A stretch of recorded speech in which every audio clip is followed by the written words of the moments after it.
যে আল্লাহর সন্তুষ্টির জন্য যারা আল্লাহর দিকে আগায় আসে, আল্লাহ তাদেরকে কি দান করে।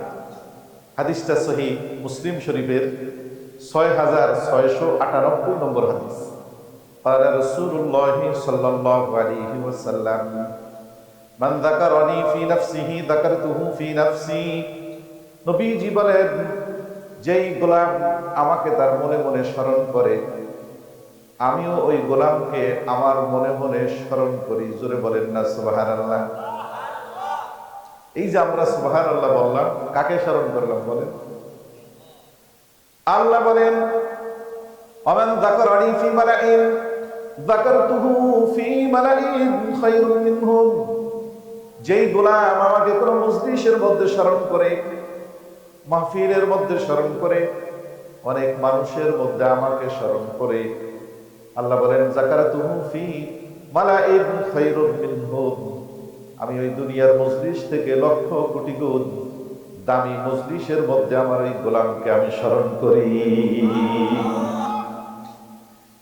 আপনার নেত্রকোনায় বাড়ি, আপনার কথাটা যদি প্রধানমন্ত্রী, এখন তো প্রধানমন্ত্রী নাই, দাওয়া খেয়ে গেছে, প্রধান উপদেষ্টা যদি, অথবা ধরেন প্রধানমন্ত্রী ধরেন আছে, ধরলে তো অসুবিধা নেই, আছে বা সামনে আসবে, প্রধানমন্ত্রী যদি সংসদে দাঁড়ায় 350 সংসদের সামনে আপনি নেত্রকোনার জাউসি গ্রামের বাসিন্দা আপনার নাম উল্লেখ করে যদি প্রশংসা করে এবং বলে ওই লোকটার সাথে আমার সম্পর্ক আছে, তাকে আমি মহব্বত করি, আপনি কি গর্ববোধ করবেন না? একটা ছবি তোলার জন্য সুযোগ পাইলে ছোটখাটো পাতি নেতা তাকে জামা ছিঁড়া ফেলায় ছবি তোলার জন্য, আর প্রধানমন্ত্রী স্মরণ করলে তো সেই দেশে থাকবেনি। আমার ভাইরা দোস্ত, রব্বুল আলামিন বলেন যাকারতুহু ফি মালাইন খায়রুম মিনহুম। আমি আমার গোলামকে দুনিয়ার মজলিস থেকে লক্ষ কোটি গুণ দামি, যেই মজলিসের মধ্যে হযরতে জিবরিল থাকে, যেই মজলিসের মধ্যে হযরতে মিকাইল থাকে, যেই মজলিসে ইসরাফিল থাকে, যেই মজলিসে আজরাইল থাকে, যেই মজলিসে লক্ষ লক্ষ কোটি কোটি ফেরেশতা থাকে, ওই মজলিসের মধ্যে আমি আমার গোলামকে স্মরণ করি, আমি আমার গোলামের প্রশংসা করি। জোরে বলেন না সুবহানাল্লাহ। ওমান তাকাররাবা মিন্নি শিবরান। আর আমার যেই গোলাম আমার দিকে 1 বিঘা অগ্রসর হয় আমার কথা শোনার জন্য, আমার আদেশ নিষেধ জানার জন্য, আমাকে পাওয়ার জন্য, আমার সন্তুষ্টি হাসিল করার জন্য 1 বিঘা সামনে হেঁটে আসে, অগ্রসর হয়, কতটুকু বলেন? 1 বিঘা। রব্বুল আলামিন বলেন তাকাররাবতু ইলাইহি যিরাআন। আমি আমার গোলামের দিকে 1 হাত পরিমাণ সামনে অগ্রসর হয়ে যায়। যে বান্দা আল্লাহর দিকে 1 বিঘা অগ্রসর হয়, আল্লাহ ওই বান্দার দিকে কত হাত? 1 হাত অগ্রসর। ওমান তাকাররাবানি যিরাআন তাকাররাবতু ইলাইহি বা'ন। আর আমার যেই বান্দা আমার দিকে 1 হাত পরিমাণ অগ্রসর হয়, আমি আমার বান্দার দিকে 4 হাত পরিমাণ সামনে অগ্রসর হয়ে যাই। বাউদ শব্দের অর্থ হলো 2 হাত টান করলে এরকম এই হাতের মাথা থেকে ওই হাতের মাথা পর্যন্ত, তাতে 4 হাত হয়। আমার ভাইরা, এরপর রব্বুল আলামিন বলেন ওমান আতানি ইয়ামশি। আমার যেই গোলাম আমাকে পাওয়ার জন্য পায়ে হেঁটে অগ্রসর হয়, বিভিন্ন গ্রাম থেকে, বিভিন্ন বাড়ি থেকে আজকে যারা যারা এখানে এসেছেন, পায়ে হেঁটে এসেছেন, হেঁটে হেঁটে এসেছেন, কথা বলেন ঠিক না বেঠিক? এই যে পায়ে হেঁটে হেঁটে আপনি আসলেন কি পাওয়ার জন্য বলেন তো? কি পাওয়ার জন্য? টাকা। এরকম ঘোষণা হয়েছে যে মাহফিল শেষে একজনকে 1000 টাকা দেওয়া হবে, এরকম বলছে নাকি? একমাত্র আল্লাহর সন্তুষ্টির জন্য, আল্লাহকে পাওয়ার জন্য পায়ে হেঁটে যারা আসবে, আল্লাহ রাব্বুল আলামিন বলেন আতাইতুহু হারওয়ালাতান। আমার রহমত ওই বান্দার দিকে দৌড় দিয়া চলে যায়। বান্দা আসে আল্লাহর দিকে হেঁটে, আল্লাহ বান্দার দিকে দৌড় দেয়। আল্লাহ দৌড় দেওয়ার অর্থ হলো আল্লাহর রহমত বান্দার দিকে দৌড় দিয়া ছুটে। আর আল্লাহর রহমত যদি কোনো বান্দার দিকে দৌড় দিয়ে ছুটে, ওই বান্দা পৃথিবীর সবচেয়ে নিকৃষ্ট বান্দা হলেও আল্লাহর রহমত পাওয়ার সাথে সাথে পৃথিবীর শ্রেষ্ঠ মানুষের কাতারে তার নাম চলে যায়। আমার ভাইরা, সহিহ বুখারী শরীফের হাদিস, বুখারী শরীফের 3470 নম্বর হাদিস, 3470 নম্বর বর্ণনা, সহিহ বুখারীর বর্ণনা। হযরত আবু হুরায়রা বলেন, রাসূলুল্লাহ সাল্লাল্লাহু আলাইহি ওয়াসাল্লাম ইরশাদ করেছেন, ক্বালা রাসূলুল্লাহ সাল্লাল্লাহু আলাইহি ওয়াসাল্লাম, কানা ফি বনি ইসরাঈল রাজুলুন ফাতালা 99 ইনসানান। নবীজি বলেন, বনি ইসরাঈলের মধ্যে একজন মানুষ ছিল, সে বনি ইসরাঈলের মধ্যে 99 জন মানুষকে হত্যা করে ফেলেছিল। কয়জন বলেন? 99 জন মানুষকে যে হত্যা করে, লোকটা কি ভালো মানুষ নাকি খারাপ মানুষ? এই দেশে আছে একজন এত বড় খারাপ? আছে বলেন? সারা বাংলাদেশে নাই 99 জন মারা।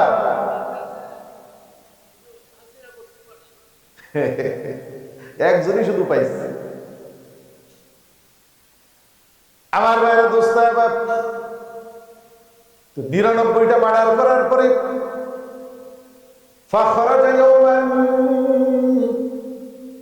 একদিন তার অন্তরের ভিতরে একটা কথা জাগ্রত হলো, একটা কথা তার দিলের ভিতরে জেগে উঠলো, হায় রে, আমার তো একদিন মরণ লাগবে। কি লাগবে বলেন দেখি? এই এলাকার কে কে আছেন যার যার মরণ লাগবে না? তুইলা দেখান। সবাই মরতেন, সবাই মরবো, কিন্তু মরতে চাই না। কথা বলেন? মরা লাগবে কিন্তু মরতে আমরা চাই না। পৃথিবীর কোন মানুষ মরতে চায় না। সেই আলোচনা আমি সামনে করব। পৃথিবীতে আমরা 4টা জিনিস আছে এমন সবাই চাই, কিন্তু কেউ পাই না। কথা বুঝতেছেন? সবাই চাই কিন্তু কেউ পাই না, 4টা জিনিস। আমরা আলোচনায় যাবো ইনশাআল্লাহ। আগে এই কথাটা বলি, 99টা মার্ডার করার পরে একদিন মনে মনে ভাবলো, আমার তো একদিন মরণ লাগবে। ফাখরাজা ইয়াওমান ফাজালা ইয়াসআলু ফাআতা রাহিবান। সহিহ বুখারী বর্ণনা, মানুষকে জিজ্ঞাসা করা আরম্ভ করলো, হায় রে, আমি আল্লাহর সন্ধান কিভাবে পাবো, তওবা কিভাবে করব? কারণ গুনাহগার মানুষের আল্লাহর নৈকট্য হাসিল করার জন্য সর্বপ্রথম যে দরজা, সেটার নাম হলো তওবার দরজা। কিসের দরজা? তওবা। একজন 60 বছর ইবাদত করছে, ইবাদত করতে করতে করতে যেই জায়গা পড়ছে, আর একজন 60 বছর গুনাহ করছে। গুনাহ করতে করতে ওই পরিমাণ নিচে নামছে। ধরেন ইবাদত যে করছে সে উপরে উঠছে 3 মাইল, আর যে গুনাহ করছে সে মাটির নিচে গেছে কয় মাইল? 3 মাইল। বুজুর্গরা বলেন, ওই মাটির 3 মাইল নিচে যে গেছে, 60 বছর গুনাহ কইরা সে যদি খাঁটি দিলে তওবা করতে পারে, ওই 60 বছর ইবাদত কইরা যেখানে পড়ছে, এক তওবায় আল্লাহ সেখানে পৌঁছে দেয়। তওবার পাওয়ার আছে না নাই? কি পরিমাণ পাওয়ার! এই হাদিসটা শেষ পর্যন্ত শুনলে আপনাদের। আমার ভাইরা, দোস্ত, একজন আলেমের কাছে গেলেন, আলেমকে গিয়ে প্রশ্ন করলেন, হাল মিন তাওবাতিন, হুজুর, আমার জন্য কোনো তওবা আসেনি? আমি 99টা মার্ডার করেছি। এবার আলেম তো সবাই এক সমান না। যে আলেমের কাছে জিজ্ঞাসা করছে, আলেম ফতোয়া দিতে পারে না, ফতোয়া দেওয়ার মতো যোগ্যতা নাই। ওয়াজ করা আর ফতোয়া দেওয়া কিন্তু ডিফারেন্স আছে। কথা বলেন ঠিক না বেঠিক? আমাদের দেশে এখন বড় হুজুর মনে করে যারা আমরা এই যে ওয়াজ করি, তাকে চেনে সবাই, ইউটিউব খুললে যাকে পায়। তা আসলে যারা বড় বড় আলেম, তারা এই ওয়াজের ময়দানে কম আছে, কিন্তু কম। যারা বড় আলেম, এলেমের দিক থেকে যারা বড়, তারা আছে হাটাজারি মাদ্রাসার ফতোয়া বিভাগে। কোথায়? তারা আছে কাছারি মাদ্রাসার ফতোয়া বিভাগে, তারা আছে লালবাগের ফতোয়া বিভাগে, তারা আছে মালিবাগের ফতোয়া বিভাগে, তারা আছে ফরিদাবাদের ফতোয়া বিভাগে, তারা আছে যাত্রাবাড়ির ফতোয়া বিভাগে। কথা বুঝছেন? তারা হলো যোগ্য, অভিজ্ঞ, আহলে ইলম মানুষ, এরকম বিজ্ঞ। এই জন্য ওয়াজের ময়দানে আজকে ফিতনা কেন আমাদের? ওয়াজের ময়দানে আমরা আসছি ওয়াজ করতে, আমরা ফতোয়া দিয়ে কেন? এক হুজুর আর এক হুজুরের বিরুদ্ধে আমরা ওয়াজ করি। আপনারা বলেন না? এই সমস্যাটা হয়েছে এই অনভিজ্ঞ লোকদের, এবং লোক অভিজ্ঞ হইল এই জায়গাটা ফতোয়া দেওয়ার জায়গা। ডাক্তার মনে করেন ট্রেনে রওনা করছে, যাবে ময়মনসিংহ নেত্রকোনা থেকে। আপনার পরিচিত ডাক্তার, কাঞ্জে স্যার, দাঁতের ডাক্তার, হ্যাঁ, আমার দাঁতে ব্যথা, একটু দেখেন ট্রেনের ভিতরে ডাক্তার কি চিকিৎসা দিব এখানে? ডাক্তার বলবো আমার চেম্বারে যাই, কারণ আমি যে অভিজ্ঞ ডাক্তার হইল, ট্রেনের ভিতরে চিকিৎসা দেওয়ার জন্য উপযুক্ত পরিবেশ নাই। কথা কি বুঝেন? একজন উকিল সাহেব রওনা করে যাচ্ছে, আপনি রাস্তায় দেখে হুজুর উকিল সাহেব এই যে ফাইলপত্র কাগজ নিয়ে আসছি, আমার একটা মামলা আছে দেখেন। উকিল বলবে এটা মামলা দেখার উপযুক্ত জায়গা না, চেম্বারে নিয়ে। আল্লাহর কসম করে বলি, উকিল সাহেবের মামলার কাগজ দেখার জন্য যতটুকু অ্যাটেনশন লাগে, মাথা ঠান্ডা রাখা লাগে, একজন ডাক্তারের চিকিৎসা দেওয়ার জন্য যতটুকু মাথা ঠান্ডা রাখা লাগে, উপযুক্ত পরিবেশ লাগে, একজন মুফতির জন্য ফতোয়া দিতে তার চেয়ে লক্ষ কোটি গুণ বেশি মাথা ঠান্ডা রাখা লাগে। রাগের অবস্থায় ফতোয়া দেওয়া যায় না। একজন আপনি ওয়াজ করতেছেন একজনের বিরুদ্ধে, রাগ এমন চেঁচাচ্ছে, কাফের আর 14 গোষ্ঠী কাফের, আর বাড়ির গরুর দরজায় ঘাস যারা খায় যায় গরু, তোরাও কাফের। বুঝলেন না? চলতেছেন এগুলো, আল্লাহ হেফাজত। তো ওই হুজুরের কাছে আতা রাহেবান, ওই আলেমের কাছে যে জিজ্ঞাসা করছে হাল মিন তাওবা, তো সে তো সাহেবে ফতোয়া না, ফতোয়া দেওয়ার যোগ্যতা নাই। সে চিন্তা করছে, সাধারণ মানুষ যেরকম চিন্তা করে যে 99টা মার্ডার না, ফাকার আলা, বিশ্বনবী বলেন ওই আলেম ফতোয়া দিচ্ছেন না, তোমার কোনো দরজা নাই, তাওবা কবুল হওয়ার কোনো রাস্তা তোমার জন্য নাই। এবার ওই লোকটা মনে মনে চিন্তা করে, হায় তাহলে তোমার আখিরাত পুরোপুরি শেষ। কি আখিরাত শেষ না? তাহলে আখিরাত তো পাবোই না, তাহলে আছে দুনিয়া, দুনিয়া কি কামাইলাম? শুধুমাত্র মানুষ মারছি তার 99 জন, একটা কাজ করি আর একটা পুরাই, অন্তত মার্ডার কেসের সেঞ্চুরিটাও, ক্রিকেট তো খেললে সেঞ্চুরি করতে পারতাম, কি নাম তো থাকুক। সহিহ বুখারীর হাদিস তামসা নাইবে, বুখারী শরীফের 3470 নম্বর হাদিস, নবীজি বলেন ফাকাতালাহু, ওই আলেমের বাইরে ফেলেছে, হত্যা করে ফেলেছে। এবার বুঝে থাকলে বলেন কাজটাকে ভালো করছে না খারাপ? আমি মনে করি একদিক দিয়ে ভালোই করছে। আগের 99টা মাথার মুখে বহুত খারাপ করছে, কিন্তু এইটা বাইরে খারাপ করে নেই বেশি একটা। ও না জানি কেন ফতোয়াটা দিল, কারণ না জানি ফতোয়া দিলে মানুষ গোমরা হয়, পথভ্রষ্ট।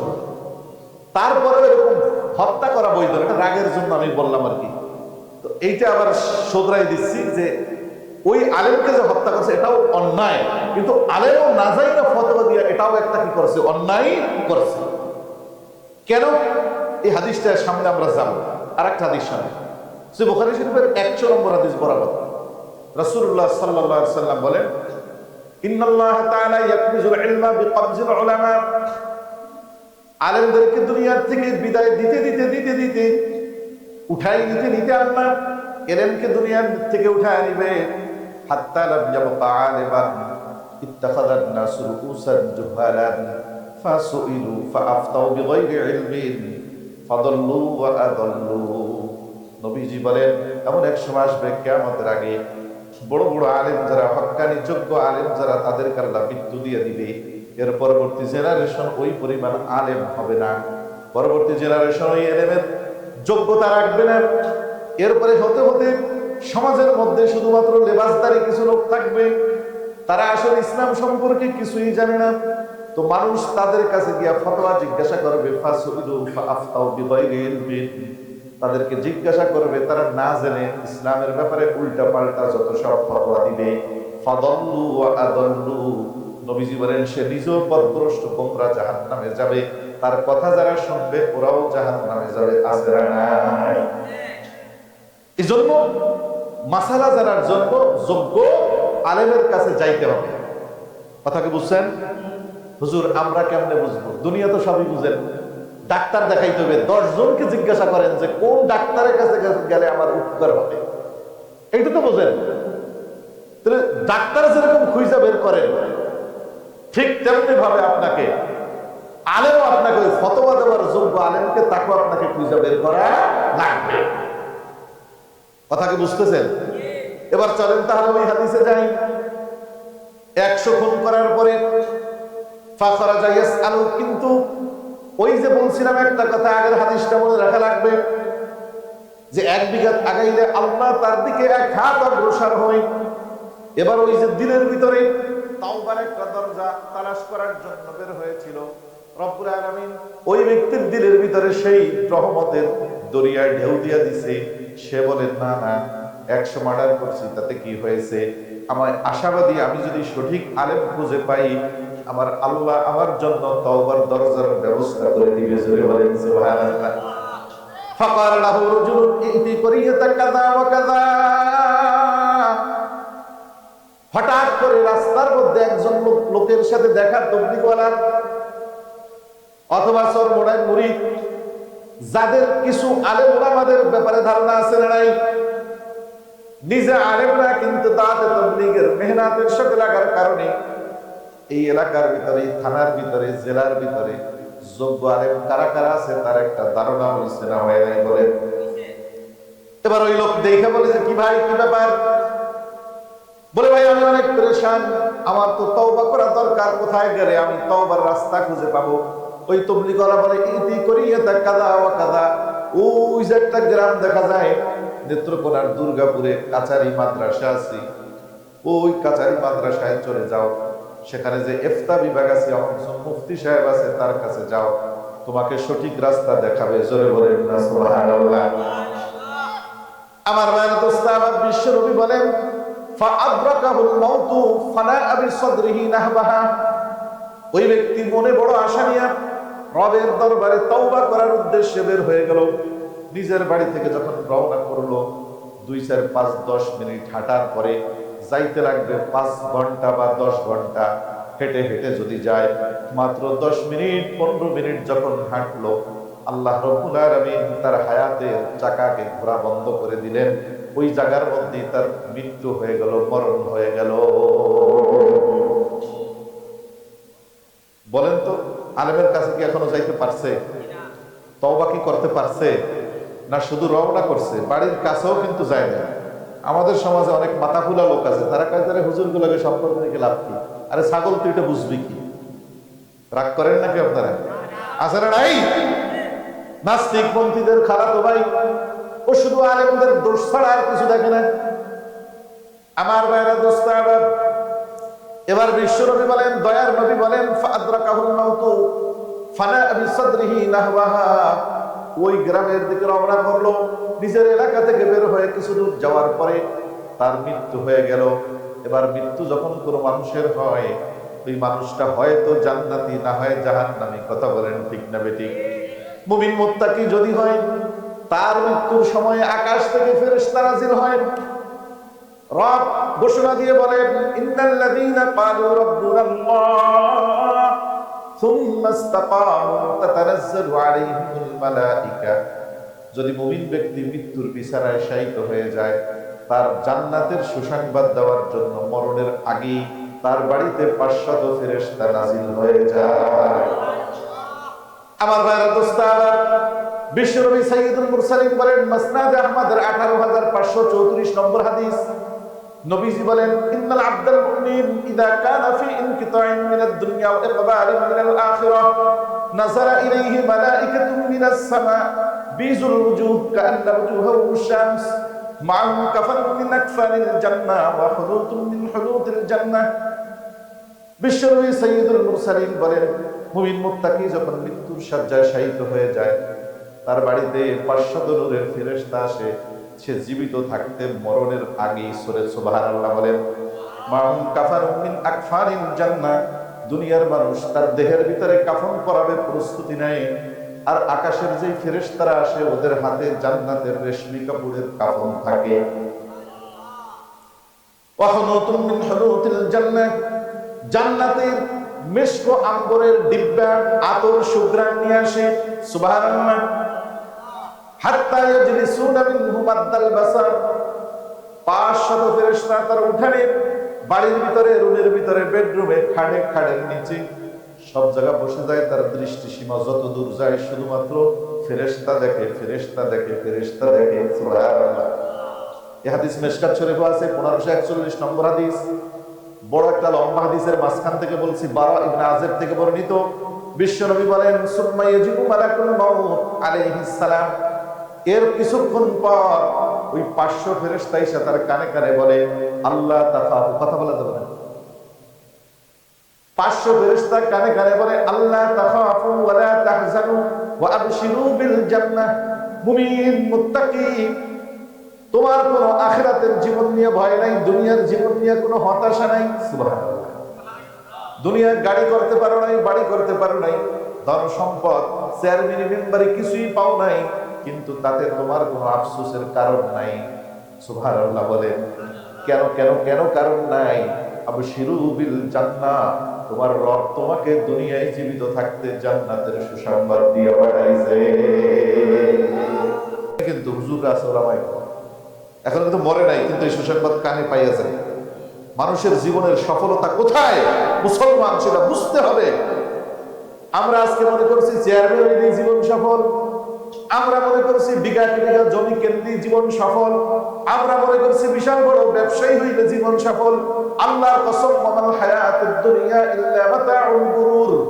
রব্বুল আলামিন কোরআনুল কারীমের মধ্যে বলেন এগুলা হলো তোমার দুনিয়ার জীবনের ধোঁকার সামান, আর কিছু না। সুবহানাল্লাহ। এরপরে বিশ্ব নবীজি বলেন সুম্মা ইয়াজিউ মালাকুল মাউত আলাইহিস সালাম, এরপরে মালাকুল মাউত আলাইহিস সালাম আসেন হাত্তা ইয়াজলিসা ইনদা রাসিহি, মাথার পাশে মালাকুল মাউত বসে পড়ে আয়েশা। এরপরে মালাকুল মাউত কানের কাছে বলতে থাকে আইয়াতুহান নাফসুত তাইয়্যিবা উখরুজি ইলা মাগফিরাতিন মিনাল্লাহি ওয়া রিদওয়ান। আমার ভাইরা দোস্তারা, মালাকুল মাউত ফেরেশতা যার নাম শুনলে সবাই ভয় পেয়ে যায়, ওই ফেরেশতা তার কানে কানে বলে হে পবিত্র আত্মা, পরিচ্ছন্ন আত্মা, উখরুজি, তুমি বের হয়ে আসো, ইলা মাগফিরাতিন মিনাল্লাহি ওয়া রিদওয়ান, তোমার রবের পক্ষ থেকে 2টা পুরস্কারের জন্য। 1 নম্বর পুরস্কার হলো তোমার রবের কাছে তোমার জন্য ক্ষমা আছে, মাগফিরাত আছে। সুবহানাল্লাহ। মানে তোমার রব তোমাকে তোমার জীবনের সকল গুনাহ মাফ করে দিবেন। 2 নম্বর যেটা তোমাকে দিবেন সেটা হলো তার সন্তুষ্টি তোমার জন্য অবধারিত করে দিবেন। জোরে বলেন না সুবহানাল্লাহ। তো বলেন আখিরাতে যদি কোনো মানুষ যাওয়ার সময় এই 2টা সুসংবাদ পেয়ে যায় যে আমার রব আমার জন্য ক্ষমা ঘোষণা করছে আর তিনি আমার উপর সন্তুষ্ট সেইটা ঘোষণা করছে, ওই ব্যক্তি আর আখিরাতের জীবনে তার কোনো টেনশন আসেনি। এরপরে নবীজি বলেন ফাতাখরুজু তাসিরু কামা তাসিরুল কতরাতু মিনাস সিকা, এই যে আমার হাতে একটা পানির পাত্র আছে না নাই? আছে না নাই? এই পাত্রটা যদি আমি একটু কাইট করি, পানিটা পড়ার জন্য কি কোনো কষ্ট হবে? গরুর কলাম থেকে দুধ বের করতে যেরকম টেনে টেনে টেনে টেনে বের করা লাগে, এই গ্লাসের পানি কি কাইট করার পরেও তো ওরকম টেনে বের করা লাগবে নাকি অটোমেটিক পড়বে? দয়ার নবী মায়ার নবী আমাদেরকে বলেন শোনো, ফাতাখরুজু তাসিলু কামা তাসিলুল কতরাতু মিনাস সিকা, এই যে পানির পাত্র থেকে পানি ঢেলে দিলে যেরকম, এই যে প্র্যাকটিক্যাল ঢেলে দিলাম দেখলেন আপনারা, রাসূল বলেন এই পানি ঢেলে দিলে যেরকম নরমালে পানিটা পড়ে যায়, মুমিন মুত্তাকি রূহটা হযরতে আজরাইল ডাক দেওয়ার সাথে সাথে নরমালে বের হয়ে যায়। নরমালে যখন রূহটা বের হয়ে যায়, ফায়াখুযুহা ফাইদা আখাযাহা লাম ইয়াদউহা ফি ইয়াদিহি তারফাত আইন, হযরতে আজরাইলের হাতে চলে যায়। 500 ফেরেশতা এরকম জান্নাতের কাপড় নিয়ে বিশ্বনবী বলেন চোখের পলক পরিমাণ আজরাইলের হাতে রূহটা থাকতে দেয় না। জান্নাতি কাফনের ভিতরে ওই রূহটাকে তারা তার থেকে খাবাইয়া নিয়ে যায়। সুম্মা ইয়াসউদুনা বিহি ইলা সামাঈদ দুনিয়া, এরপরে আকাশের দিকে রওনা করে। এই হাদিস যদি আমি শেষ করতে যাই আমি আমার আজকের আলোচনা করতে পারতাম না। অন্তত এতটুকু তো বুঝছেন যে মুমিন যখন ইন্তেকালের সময় হয় তার কাছে আকাশ থেকে ফেরেশতা আসে না আসে? বলেন দেখি, এতটুকু তো বুঝছেন। তো এই হাদিসের সামনে যাব না, তাহলে আলোচনা আজকে এই হাদিসের উপরেই শেষ হয়ে যাবে। আমরা ওই যে গোড়ায় গেছিলাম যে সেই লোকটা, ডাকাইত লোকটা মাঝখানে যে কিছু দূর যাওয়ার পরে মারা গেল। এখন তো যদি নেককার হয় ফেরেশতা আসবে জান্নাতের, যদি বদকার হয় এই হাদিসের শেষে আছে আসবে কোথার থেকে? জাহান্নাম থেকে। এখন বলেন এই যে 100 মার্ডারের যে আসামিটা, ওর কাছে ফেরেশতা আসার কথা কোন জায়গা থেকে? আমাকে দুনিয়ার হিসাবে আমরা মনে করবো যে 100টা মার্ডার করছে তো জাহান্নামের তো ফেরেশতা আসে না, তাই না? কিন্তু আমার ভাইরা, বুখারীর বর্ণনায় নবীজি বলেন ফাখতাসামাত ফীহি মালাইকাতুর রাহমাতি ওয়া মালাইকাতুল আযাব। ওই ব্যক্তির মৃত্যুর পরে রহমতের ফেরেশতা আসছে জান্নাত থেকে, আবার গজবের ফেরেশতা আসছে জাহান্নাম থেকে। শুধুমাত্র আইসা নাই, বরং দুই জায়গার ফেরেশতা আইসা ওই লোকটার রূহটা নেওয়ার জন্য ফেরেশতাদের এবার ঝগড়া লেগে গেছে। জোরে কন্যা সুবহানাল্লাহ। ফাখতাসামাত, সহিহ বুখারীর শব্দ, নবী বলেন ফাখতাসামাত ফীহি মালাইকাতুর রাহমাহ মালাইকাতুল আযাব। আযাবের ফেরেশতা একদিক, রহমতের ফেরেশতা কি একদিক, লাগছে এবার কি টানাটানি ঝগড়া। আমার ভাইরা দোস্তা, এই ঝগড়া যদি দুনিয়ার মানুষ লাগে, চেয়ারম্যান থামায়, মেম্বার থামায়, এরপরে যদি কাজ না হয় থানার থেকে পুলিশ আসে না আসে না বলেন? কিন্তু ফেরেশতারা যে ঝগড়া শুরু করে দিছে, ফেরেশতাদেরকে তো আমরা দেখিও না, ঝগড়ার ভিতরে কোনো আওয়াজও আমরা শুনি না। থামাবে কেডা বলেন তো দেখি? আল্লাহ। এখন আল্লাহ এই ফেরেশতাদের ঝগড়া থামানোর জন্য বলছে যে ও ফেরেশতারা তোরা থাম, বিচারটা আমাকে করতে দাও। সুবহানাল্লাহ বলেন। বিচারটা আমাকে কি করতে দাও। কোথায় যাবে সে ফয়সালাটা আজকে তোমরা নিজেরা দিও না, আমাকে দিতে দাও। কি ফয়সালা? আল্লাহ বলেন ফেরেশতা জিবরিল তুমি যাও, ওদের দোনো গ্রুপকে নিয়ে ওই লাশটা যেখানে পড়ে আছে সেখান থেকে ওর বাড়ি পর্যন্ত একটা মাপ দাও। সুবহানাল্লাহ। এরপরে বাড়ি পর্যন্ত মাপ দেওয়ার পরে কত নাল হয় জমি মাপা, আপনাদের দেশে কি বলে? নাল, সিকল। কত সিকল হয় বা ফিতা হয়, মাপ দাও। এরপরে বাড়ি মাপার পরে ওই লাশ থেকে আলেমের বাড়ি পর্যন্ত আর একটা মাপ দাও। যেই মাপটা ওর কাছাকাছি হবে সেই অনুযায়ী ওকে হুকুম দেওয়া হবে, ফয়সালা দেওয়া হবে। যদি বাড়িটা ওর কাছে হয়, বাড়ি হলো গুনাহের হেডকোয়ার্টার, যাবে লোকটা জাহান্নামে। আর যদি আলেমের বাড়িটা কাছে হয়, তাহলে আলেমের বাড়িটা হলো তওবার বাড়ি, যাবে ওই লোকটা জান্নাতে। জোরে কন্যা সুবহানাল্লাহ। কিন্তু বাড়ি আসলে কোনটা কাছে কন্ত আপনারা? কন্ত বাড়ি তো নিজেরটা কাছে। এখন এই ফয়সালা যখন শুনছে, জাহান্নামের ফেরেশতা খুশি হয়ে গেছে, ভাবছে যে এই তো বাড়ি দেখা যায়, আমরাই পাবো। জান্নাতের ফেরেশতাদের মন খারাপ হয়ে গেছে। কিন্তু ফয়সালা হইল কি, তার চেয়ে তো এরকম ফয়সালা না দিয়ে ডাইরেক্ট আল্লাহ কইয়া দিত যে পাড়াইতে জাহান্নামে তোরা চইলা, তো এই তো পারে, মাপামাপির কি দরকার? কিন্তু আমার ভাইরা দোস্ত, আবার কোন বান্দার সাথে যখন তার রবের আত্মার সম্পর্ক তৈরি হয়ে যায়, গভীর কানেকশন তৈরি হয়ে যায়, মিয়ানে আশিক ও মাশুক চিরঞ্জিস কিরামান কাতিবিনরা খবর নিস। ওই বান্দার সাথে আল্লাহর সাথে কি সম্পর্ক, কি মহব্বত, কি কথা আদান প্রদান হয়, কি ফয়সালা হয়, ফেরেশতারা পর্যন্ত খবর রাখে না। সুবহানাল্লাহ। দুনিয়ার মানুষ তার পাপ দেখছে, 100টা মার্ডার করেছে, কিন্তু রবের মহব্বত যেটা দিলে যতটুকু ছিল, ঈমান যতটুকু ছিল, রবের ভালোবাসা যতটুকু ছিল, ওই ভালোবাসা মূল্যায়ন করার মতো যোগ্যতা দুনিয়ার মানুষের নাই। কথা বলেন ঠিক না? কিন্তু যার জন্য ওই মহব্বত, সে কিন্তু ঠিকই ওই মহব্বতের মূল্যায়ন বুঝে না বলেন তো দেখি? এখন আল্লাহ ফেরেশতা জিবরিলকে পাঠাই দিয়া মাপতে, জমি মাপতে, জমিনকে আল্লাহ বলে, বিশ্বনবী বলেন ফাআওহাল্লাহু ইলা হাযিহি আন তাকাররাবি। ওই আলেমের বাড়ির যে দূর জমিনটা, জমিনকে আল্লাহ কানে কানে বলে দেয়, ও জমিন, তোকে যখন মাপতে আসবে, তুই আস্তে আস্তে আস্তে আস্তে এই লাশের কাছে চলে আয়। সুবহানাল্লাহ। বাড়ি দিয়ে পাবেন। আর বাড়ির পাশের যে জমিনটা, তাকে বলে দিছি 1 সিকল মাপবে, 10 সিকল দূরে সরবি, তোরে যেন আজকে সারাদিন মাইপটা না পায়। কথা কি বুঝছেন আপনি? আপনারা ভাবতে পারেন যে হুজুর তো বিচারটা তো পার্সিয়ালিটি মূলক হইল। আল্লাহ যদি পার্সিয়ালিটি না কইরা ইনসাফ করে, একজনের আমাদের রক্ষা নাই। আল্লাহ যদি ইনসাফের বিচার করে, আল্লাহর কসম আমরা সব জাহান্নামে যাব। কারণ ইনসাফ হলো যতটুকু প্রাপ্তি অতটুকু দেওয়া, আর যতটুকু পায় তার চেয়ে কোটি গুণ রহমত দিয়ে ভরে দেওয়া। এটা হলো ইহসান। এই জন্য আল্লাহ কোরআনে কারিমে বলে, ও আমার বান্দা, আমি যদি তোদেরকে ধরি, একটা কদম দুনিয়া চলার হিম্মত তোদের নাই। কথা বলেন আমার ভাইরা, দোস্তাব, বুখারীর হাদিস, বিশ্বনবী সাইয়্যিদুল মুরসালিন বলেন, এরপরে যখন বাড়িটা কাছে দেখে মাপা আরম্ভ করলো, মাপা শুরু করছে, কিন্তু বাড়ি খুঁজা পায় না। জোরে কন্যা সুবহানাল্লাহ। এই যে দেখা যায় 3 সিকল মারলে পাইয়া যাবো, 10 সিকল মারছে, এখনো পাই, আগে যেখানেই ছিলাম সেখানেই আছে, বাড়ি আর খুঁজে পাই না। তো মাপতে মাপতে 10 মিনিট অনুমান করছে যে 10 মিনিট লাগবে মাপতে, লাগিয়ে গেছে মনে করেন 3-4 ঘন্টা। এরপরে ওই পাশে মাপা আরম্ভ করছে, এবার দেখলো অনেক দূর, 10 কদম, 10 সিকল মারার পরে দেখে অনেক কাছে চলে আসছে। সুবহানাল্লাহ।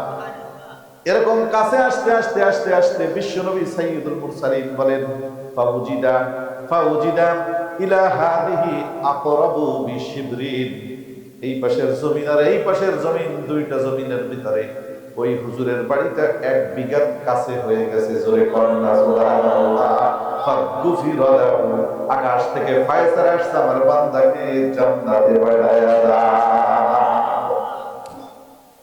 এমন রব আমার ভাইরা, 100টা মার্ডার করার পরে যদি রবের অন্তরে সামান্য মহব্বত, রবের জন্য জাগ্রত হওয়ার কারণে তাকে যদি আল্লাহ এই মুআমালা করতে পারে, আপনাকে আমাকে তিনি কি ক্ষমা করতে পারবেন না?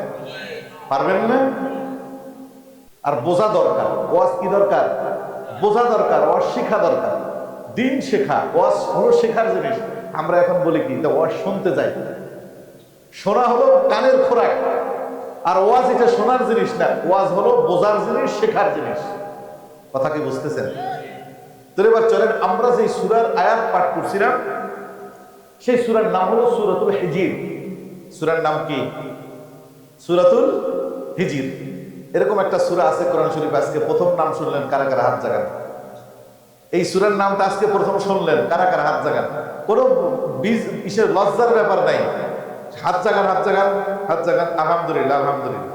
তো দেখেন, 40 বছর 50 বছর বয়স হয়ে গেছে, কোরআনে যেরকম একটা সূরা হিজর নামে একটা সূরা আছে, এটা আমরা আজকে শিখতে পারলাম। আলহামদুলিল্লাহ বলে, আলহামদুলিল্লাহ। এই সূরা হিজরের 45 নম্বর একটা আয়াত আছে, সেই 45 নম্বর আয়াতটা আমি পাঠ করছি। 45 নম্বর আয়াত আল্লাহ কি বলে, এই বাংলা কথাটা আগে আমরা বুঝি, তারপর ওইটার উপরে আমরা কি করতে যাব? আলোচনা করতে যাব। আল্লাহ তাআলা 45 নম্বর আয়াতের মধ্যে বলে, ইন্নাল মুত্তাকিনা ফি জান্নাতি ওয়া উয়ুন। যারা মুত্তাকি মানুষ, তারা মৃত্যুর পরে নহর পরিবেষ্টিত জান্নাতে বসবাস করবে। সুবহানাল্লাহ। ইন্নাল মুত্তাকিনা ফি জান্নাতি ওয়া উয়ুন উদখুলুহা বিসালামিন আমিনিন। আল্লাহ মুত্তাকিদের বলবেন, জান্নাতে ঢোকো, 2টা সার্টিফিকেট ঢোকার আগে দিলাম। সুবহানাল্লাহ। উদখুলুহা বিসালামিন আমিনিন, জান্নাতে ঢোকার আগে 2টা সার্টিফিকেট দিলাম। কি সার্টিফিকেট? এই যে ঢোকবা জান্নাতে, জান্নাতের মধ্যে 100% তোমার জান, মাল, ইজ্জত, আব্রু, নিরাপত্তা তুমি পেয়ে যাবা। সুবহানাল্লাহ। 1 নম্বরে তোমাকে নিরাপত্তা দিলাম, 2 নম্বরে তোমাকে শান্তির জীবনে ঢুকাইলাম। এমন এক জীবন সেখানে তোমাকে ঢুকাইলাম, অশান্তি বলতে সেখানে কোনো কিছুই আর পাওয়া যাবে না। এমন এক জীবন মুত্তাকিদের জন্য আল্লাহ জান্নাতে রাখছে। এবার আসেন, আমি যে কথাটা বলছিলাম ওইটা দিয়ে শুরু করব, যে পৃথিবীতে 4টা জিনিস এমন আছে, ধনী গরিব, ছোট বড়, মুসলিম অমুসলিম, শিক্ষিত অশিক্ষিত, মানুষ বলতে পৃথিবীতে যারা আছে তারা সবাই ওই 4টা জিনিসের আশায় দুনিয়ায় ছোটাছুটি দৌড়াদৌড়ি করে। কয়টা জিনিসের আশায় বলেন? কিন্তু ওই 4টা জিনিস আল্লাহ দুনিয়াতে কাউকে দেবে না।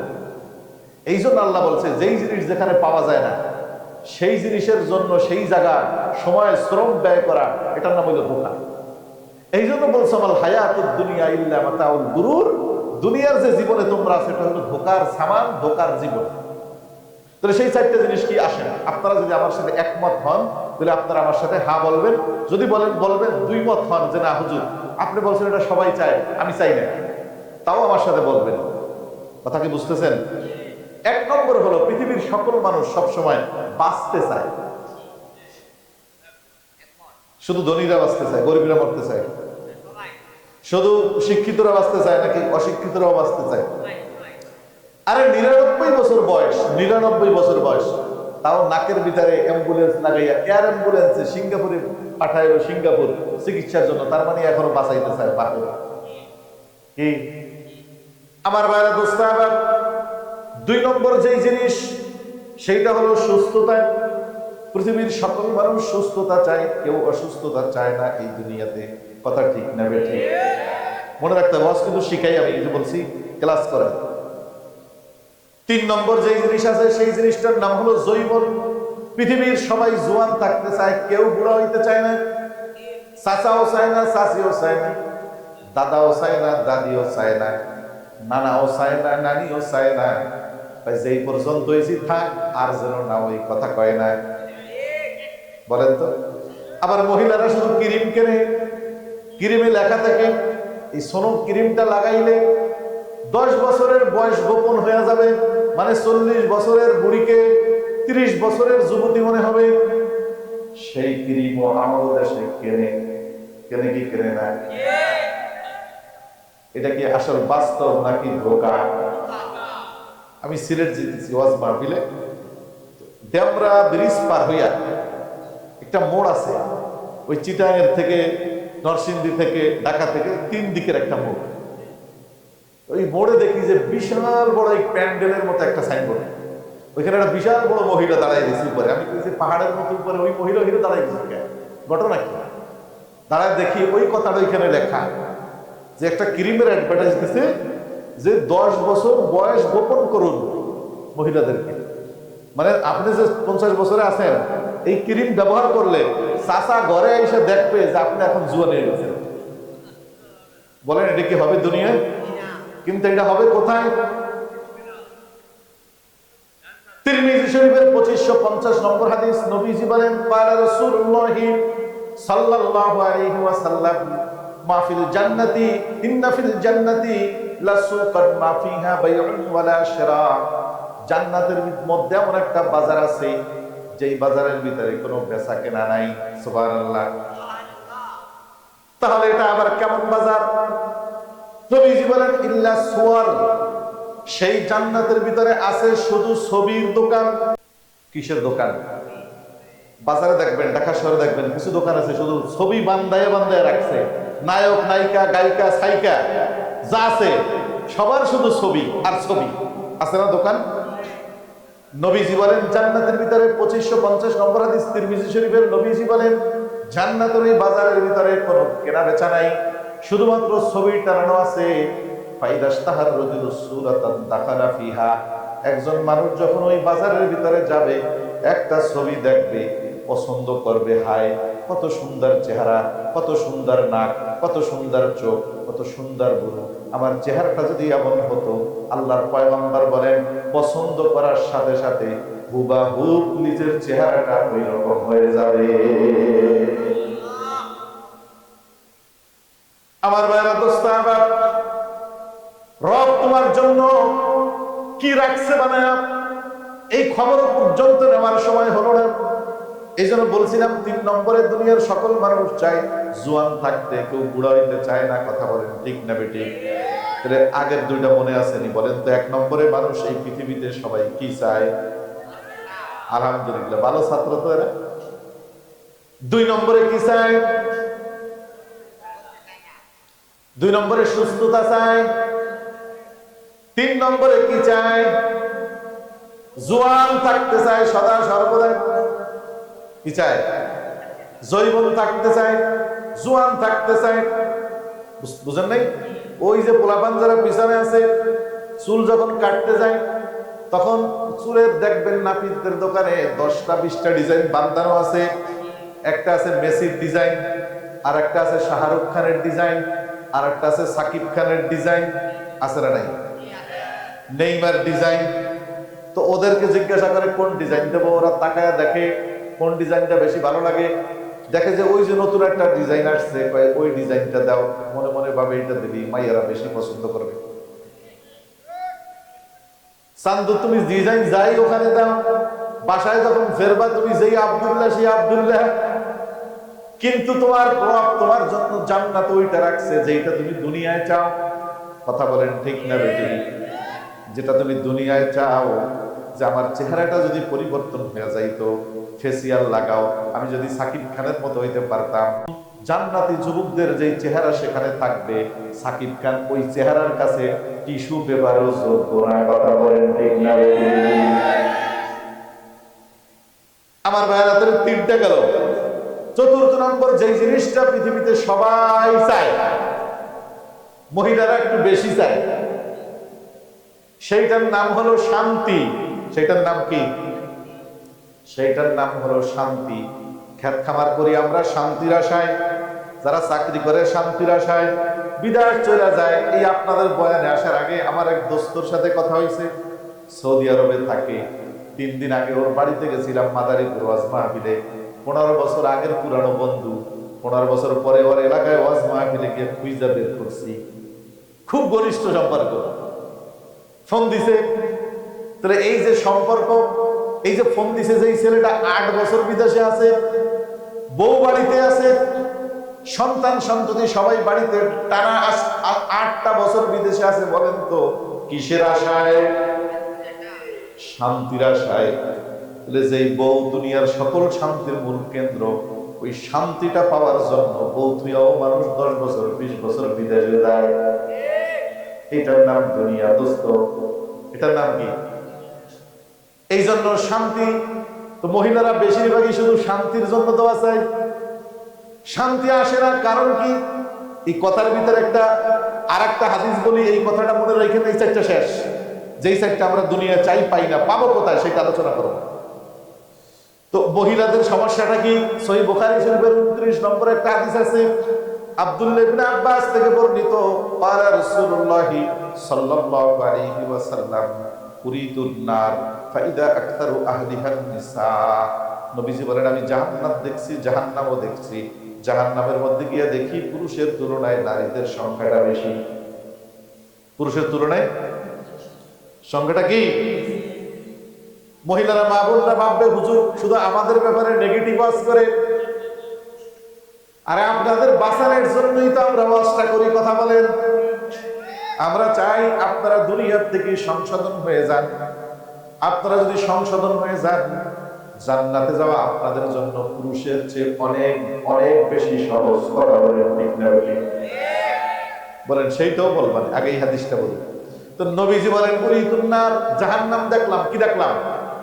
ফাইদা আকতারু আহলিহান নিসা, সেখানে দেখলাম বেশিরভাগ মহিলা ইয়াকফুরনা। বিশ্ব নবীজি বলেন, ওরা বেশি বেশি কুফরি করে। কি করে? কুফরি শব্দের শাব্দিক অর্থ হলো অকৃতজ্ঞতা করা, নেমক হারামি করা। সোজা বাংলায় কি করা? নেমক হারামি বুঝেন আপনারা?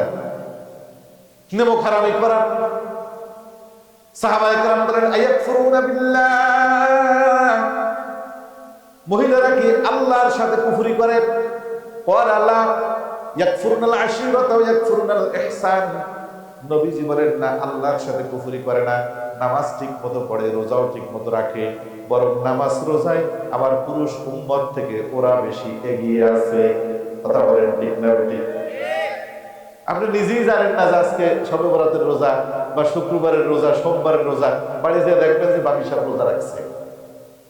মহিলারা 11টা নামাজ রোজায়, কিন্তু সমস্যাটা কোথায়?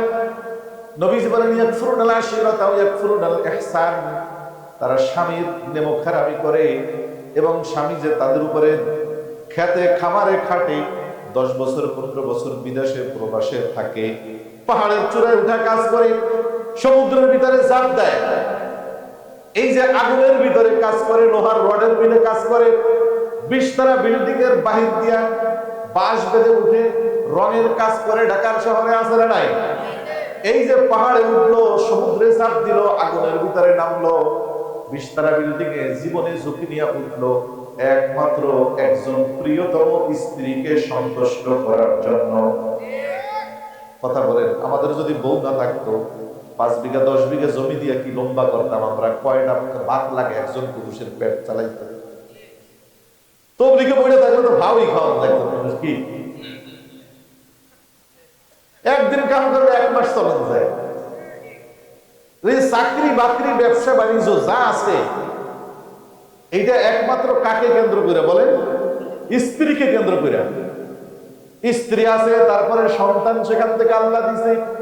এদের জন্য যে পুরুষ এত হাড় ভাঙা পরিশ্রম করে, মেহনত করে।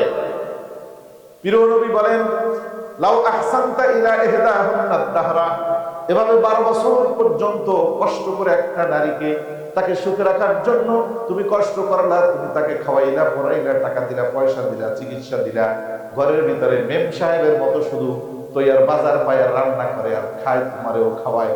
এই মানুষটা যদি একদিন যদি কোনো কিছু কম হয়, সে বলে মা রাআইতু মিনকা খায়রান কাত্তু, তোমার ঘরে আয়েশা জীবনে আর কোনোদিন শান্তির মুখ দেখি না। আসরা নাই, আসরা নাই। আবার কিছু মহিলারা কবে যে হুজুর আমরা তো এখানে নাই, আমাকে না পাইয়া একতরফা পুরুষের পক্ষে আপনি ওয়াজ করতেছেন, কি কইব না? তো আর একটা দোষ আছে, সেইটাও বলি, যেহেতু নাই যেহেতু আজকে বইলাই যাই নাকি, কারণ খাওন যে দিবে না তা আগেই খাইছি। এটাও কইতার তো না যে আইসেন ভাত রাখছি রেডি করে, পানি ঢেলে দিয়ে তুমি অস করে আইসেন, এজন্য খাইয়া আসছি, খাওন না দিলেও আর টেনশন নাই, কিন্তু কাম যেটা করে এটা কইয়া যায়। আশরাফ আলী থানভী রহমতুল্লাহ জামানার শ্রেষ্ঠ বুজুর্গ মুজাদ্দিদ মিল্লাত হাকিমুল উম্মত নাম শুনছিলাম, তারা হাকিমুল উম্মত বলা হয় ওনাকে। অস কিন্তু কোন জায়গা আছে এটা আমার মনে আছে, আপনারা মনে রাখেন। 4টা জিনিস চাই আমরা, দুনিয়ার সবাই পাই না, পাবো কোথায়? ওইটা নিয়ে আজকের আমাদের আলোচনা। পাবো জান্নাত, কোথায় পাবো? ওই আলোচনাটা আমরা যাবো।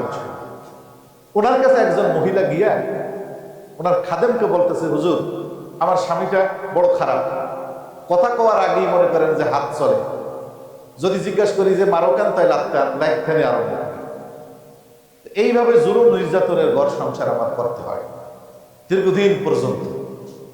তো থানভী রহমতুল্লাহ হাকিমুল উম্মত মুজাদ্দিদ মিল্লাত, উনি তো আসলে মানুষ দেখলে, কথা শুনলে রোগ বুঝে। আসল যারা ডাক্তার তারা কিন্তু চেহারা দেখলে অনেকটা রোগ বুঝে ফেলায় যে এইটা আসলে কোন রোগের রোগী।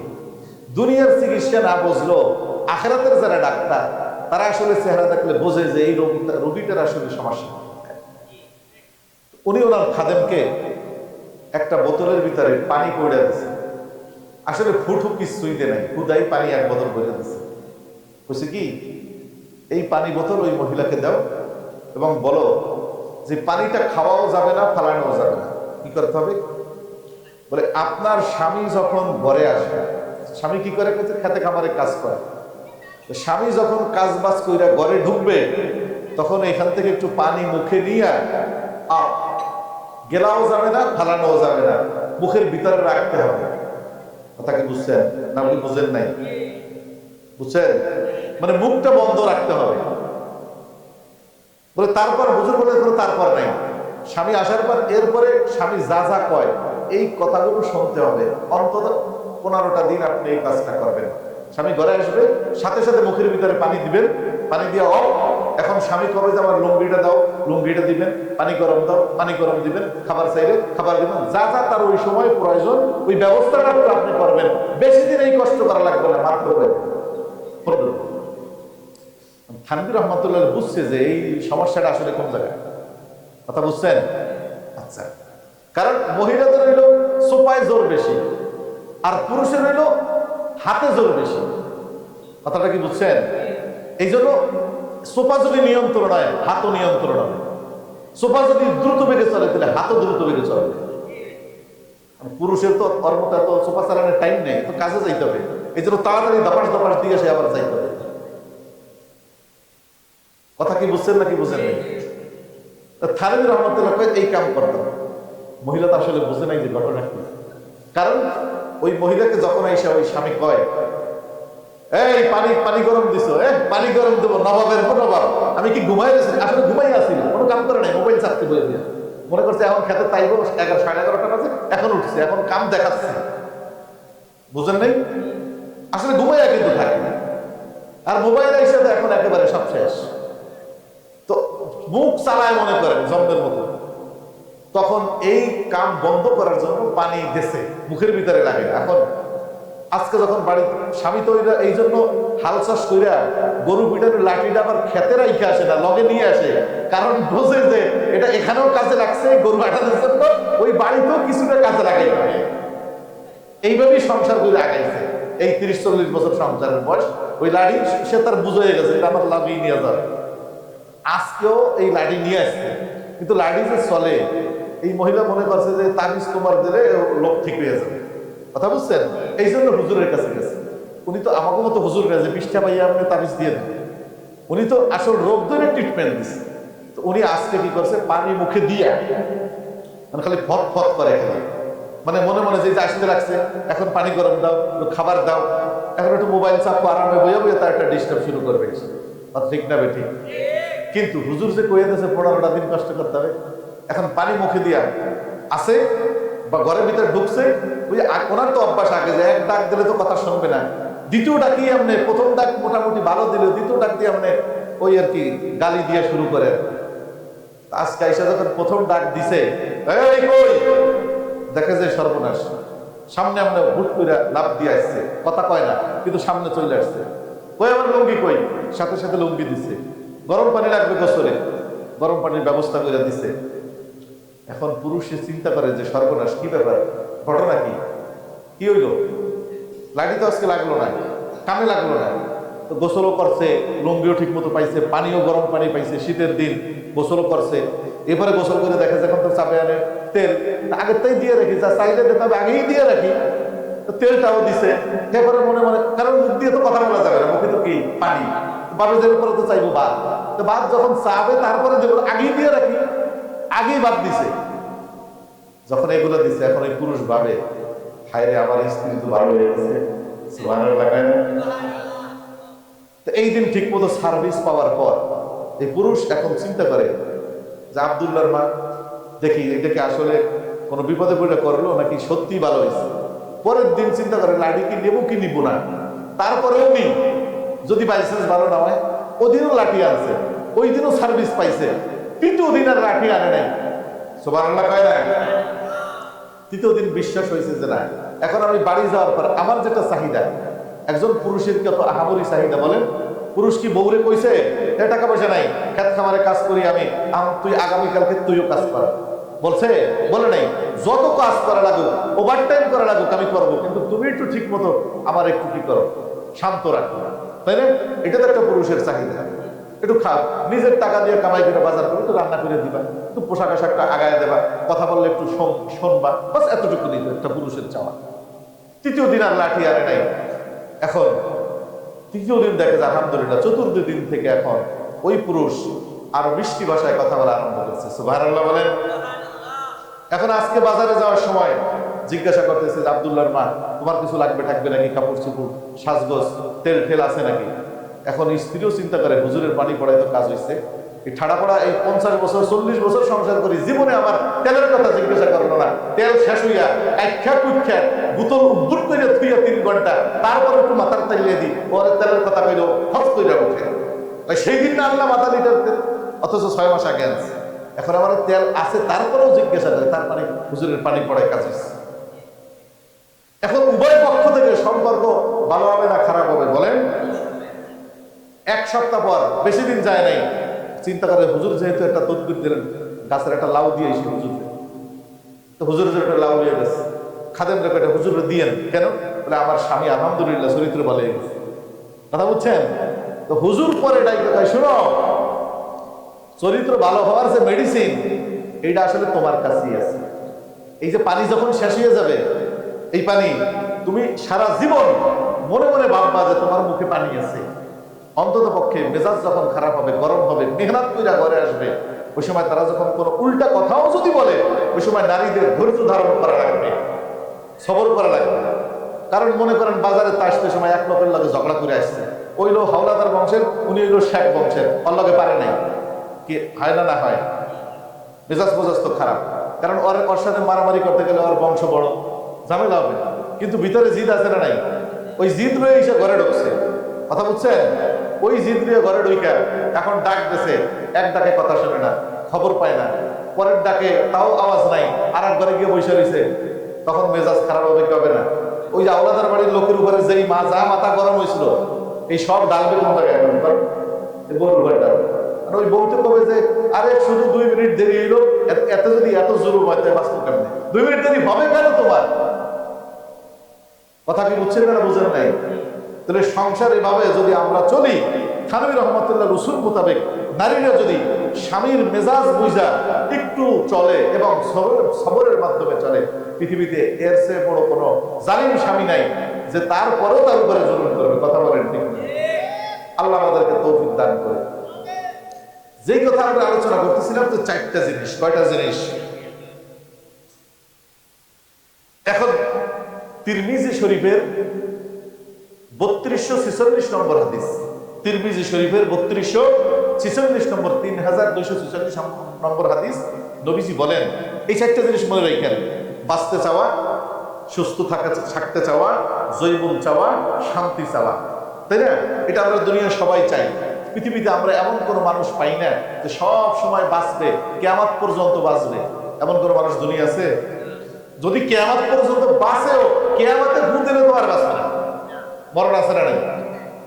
পৃথিবীতে এমন কোনো মানুষ নাই যার কোনো রোগ ব্যাধি নেই, আছে? পৃথিবীতে এমন কোনো মানুষ নাই যার শুধু শান্তি আর শান্তি, কোনো অশান্তি নেই, আছে? পৃথিবীতে এমন কোনো মানুষ নাই যে শুধু জৈবনেই আছে আর কোনোদিন বুড়া হবে না, আছে? কিন্তু তিরমিজি শরীফের ওই হাদিসটার ভিতরে, তিরমিজি শরীফের 3246 নম্বর হাদিস, নবীজি বলেন قال رسول الله صلى الله عليه وسلم ينادي مناد من الله أن تحيوا فلا تموتوا أبدا وأن تشبوا فلا تهرموا أبدا وأن تنعموا فلا تبأسوا أبدا وأن تسقموا وأن تصحوا فلا تسقموا أبدا। নবী জীবনে মুত্তাকি মানুষ জান্নাতে যখন ঢুকবে, জান্নাতে ঢোকার সাথে সাথে 4টা পুরস্কার তাকে দেওয়া হবে। কয়টা পুরস্কার? আওয়াজ আসবে বিভিন্ন, আপনারা যখন বিভিন্ন কাউন্টারে যান, ট্রেন লাইনে যান, ট্রেন স্টেশনে যান, বিমানবন্দরে যান, দেখেন মাইকে কি যেন ঘোষণা করে, শুনেন কি শুনেন না? কিন্তু সাউন্ড বক্স দেখা যায় না। আল্লাহর পয়গম্বর বলেন জান্নাতীরা জান্নাতে প্রথম কদম রাখার সাথে সাথে, পাও রাখার সাথে সাথে একটা আওয়াজ শুনবে। আওয়াজের ভিতরে একজন ঘোষণাকারী ঘোষণা দিয়া বলবে, হে আমার বান্দা, হে আমার বান্দা, আনতাহিউ ফালা তামুতু আবাদা। দুনিয়ার জীবনে একটা চাহিদা তোমার ছিল, সেটা হলো শুধু বেঁচে থাকা। মৃত্যু তুমি চাইতা না। ওই যে বেঁচে থাকার একটা জীবন, এই জান্নাতে তোমাকে দিলাম। এই জান্নাতের ভিতরে শুধু বেঁচেই থাকবা, মরণ কোনোদিন আসবে না।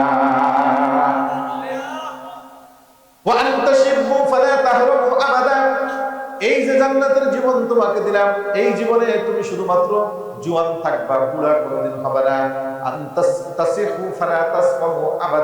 এই জীবন তোমাকে দিলাম, শুধুমাত্র সুস্থ থাকবা, অসুস্থ কোনোদিন হবে না।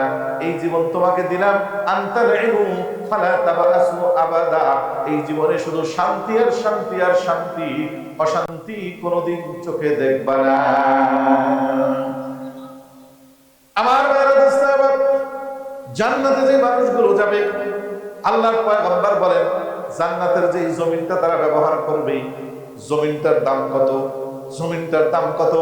রাসূলুল্লাহ সাল্লাল্লাহু আলাইহি সাল্লাম বলেন, সহিহ বুখারী শরীফের 3250 নম্বর হাদিস, ক্বালা রাসূলুল্লাহ সাল্লাল্লাহু আলাইহি ওয়াসাল্লাম মাউযু সাউতিন ফিল জান্নাতি খায়রুম মিনাদ দুনিয়া ওয়া মা ফিহা।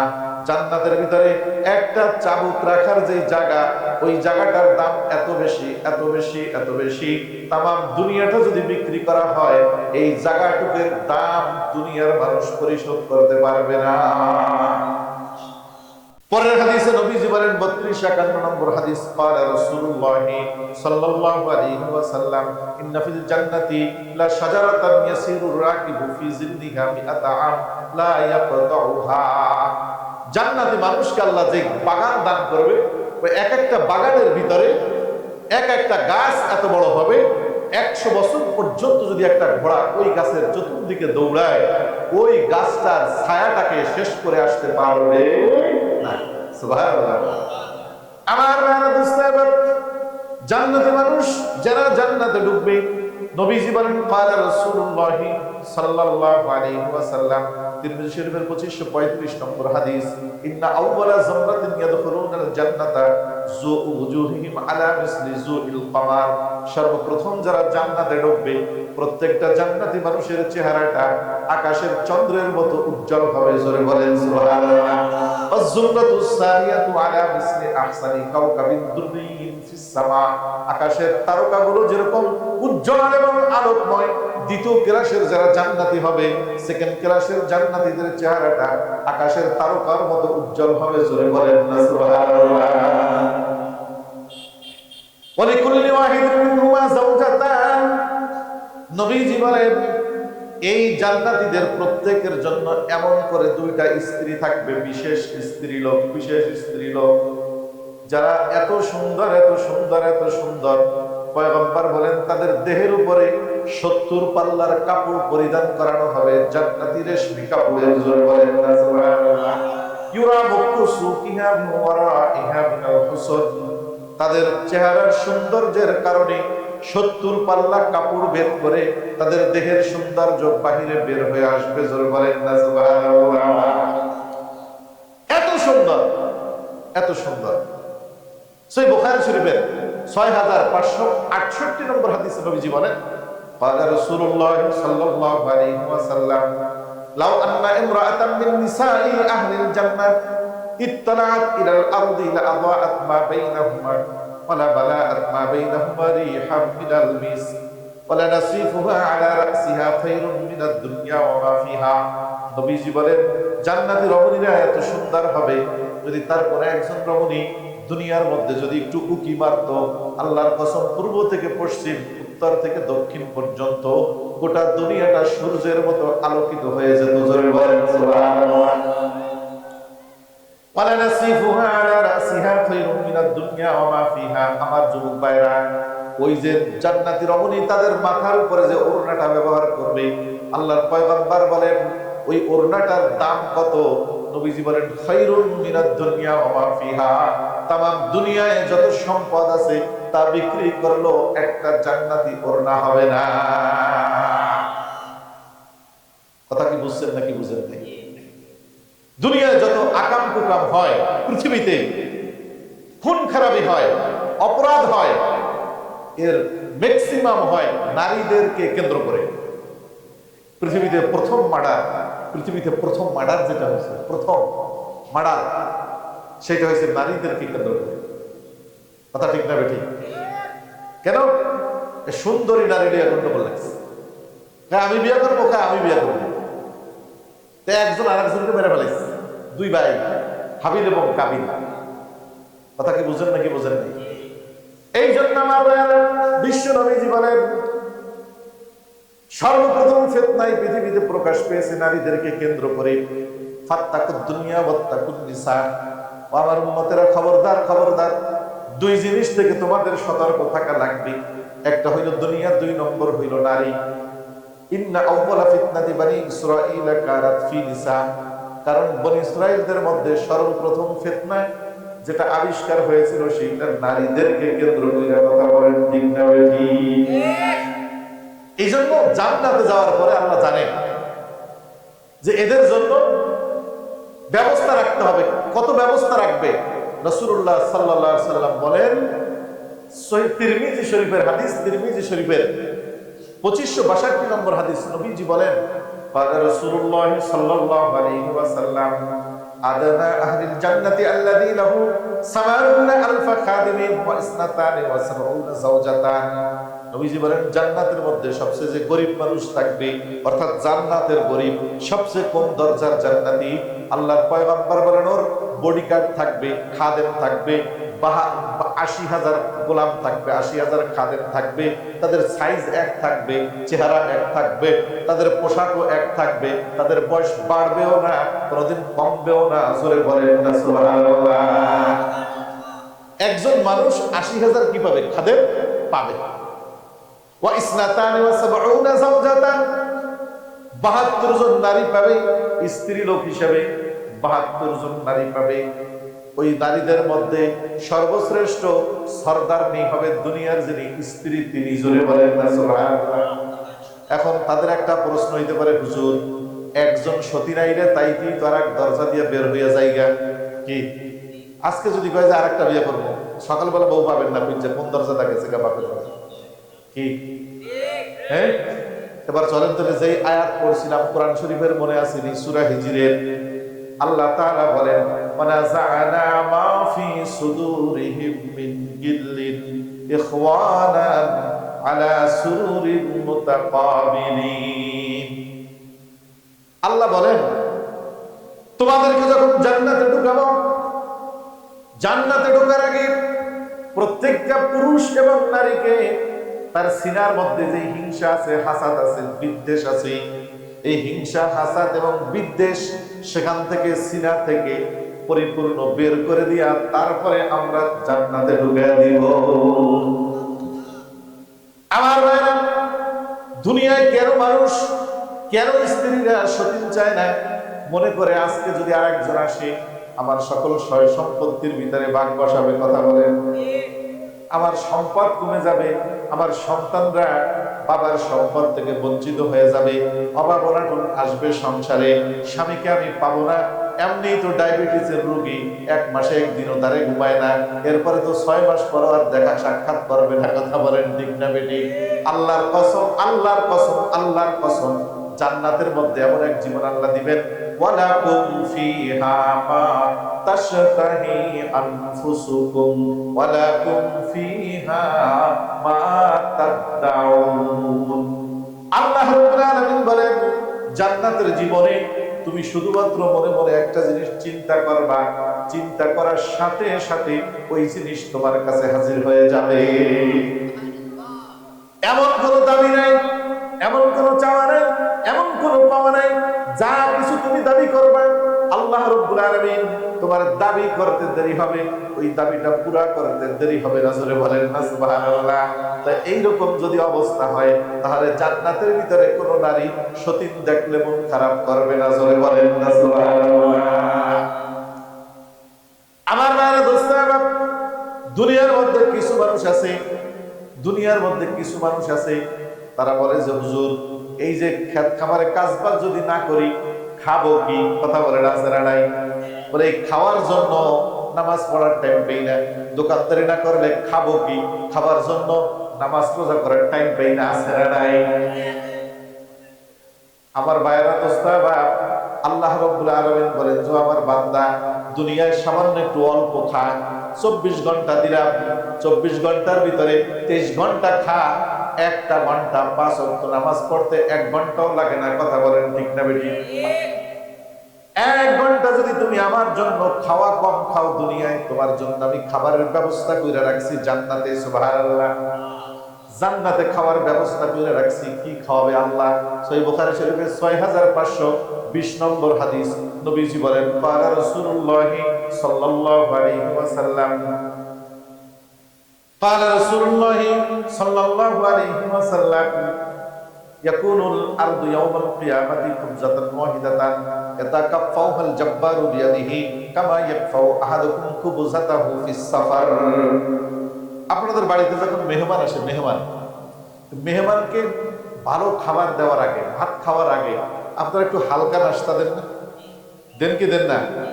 এই যে আমরা যেমন আজকে আসলাম, প্রথমে একটু নুডলস, একটু সিমাই, এরপর একটু চা, এটা দিল, তারপরে একটু পরে গিয়ে আসল খাবারটা আনলো কি আনলো না? তো সহিহ বুখারী শরীফের 6520 নম্বর হাদিস, নবীজি একদিন সাহাবায়ে কেরামকে নিয়ে আলোচনা করতেছেন। তো নবীজি আলোচনার ভিতরে বলেন, ও সাহাবায়ে কেরাম, জান্নাতে যখন তোমরা প্রথম যাবা তোমাদেরকে আল্লাহ একটা হালকা নাস্তা খাওয়াবে। সুবহানাল্লাহ বলেন না কেন? হালকা নাস্তা কি দিয়ে খাওয়াবে? নবীজি বলেন তাকুনুল আরদু ইয়াওমাল কিয়ামাতি কুবজাতান ওয়াহিদাতান। যেই জমিনের উপরে আপনারা বসে আছেন, যেই জমিনের উপরে কি আছেন? বসে আছেন, এই জমিনটাকে আল্লাহ তার হাতে উঠাবে। সুবহানাল্লাহ কয় না? বলেন তো আল্লাহর সেই ক্ষমতা আছে না নাই? আমার ভাইরা, দোস্তেরা, বিশ্ব নবী বলেন জমিনটা হাতে নিয়ে এক হাত থেকে আর এক হাতে রব্বুল আলামিন এইভাবে এক হাত দিয়ে আর এক হাতের উপর এরকম চাপড়াবে। সুবহানাল্লাহ।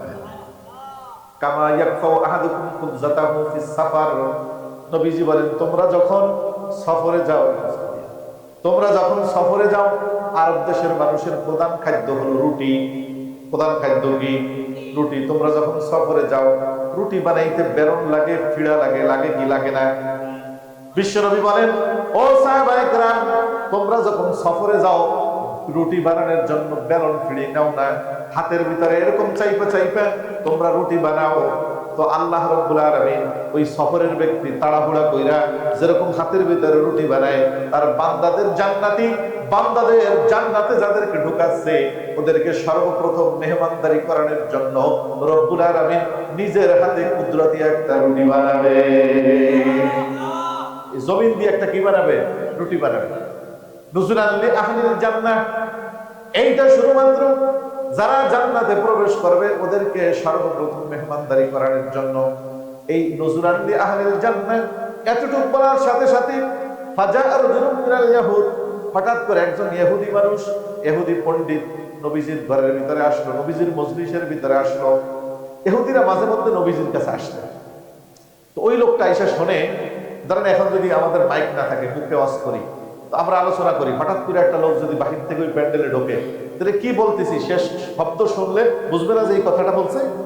তো ওই লোক এসে শুনতেছে নুজুলান লি আহলিল জান্নাহ, জান্নাতীদের মেহমানদারি।